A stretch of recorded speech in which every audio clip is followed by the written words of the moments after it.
আমার সপ্তমীর বিকেল। সপ্তমীর সকালটা একটু অন্যরকমভাবে শুরু হলেও বিকেলটা কিন্তু মোটামুটি ভালোই কেটেছে। আমার দুর্গাপুজো খুব একটা ভালো কাটে না। বরাবর দুর্গাপুজোটা আমার বাড়িতেই কেটে যায়। ছোটবেলায় বাবা কাজের দিয়ে আসার পর তারপর যদি আমাদেরকে নিয়ে একটু ঠাকুর দেখতে বেরোতো তাহলেই ওই বেরোনো হতো।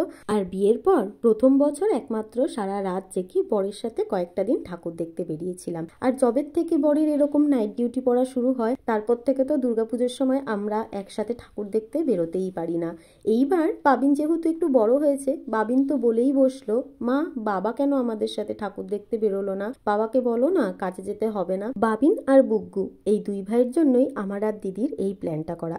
আজকে আমি, দিদির এক ননদ নেহা আর আমাদের গুনগুন সঙ্গে দুই ছানাকে নিয়ে আমরা একটু বেরিয়েছিলাম ঠাকুর দেখতে।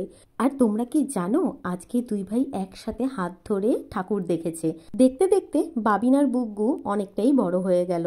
আমরা তো ভেবেছিলাম ওদের রাস্তায় নিয়ে বেরোলে এটা ওটা বায়না করে আমাদের মাথা খারাপ করে দেবে, কিন্তু আজ অদ্ভুতভাবেই এদের দুই ভাইকে কোনো কিছুতেই বায়না করতে দেখিনি। ওদের বায়না ছাড়াই আমি যখনই ওদের দুই ভাইকে দুটো বাঁশি কিনে দিই, ওদের মুখের এই যে হাসি আর আনন্দটা দেখলাম, সেটাতেই আমার মনটা ভরে গেল।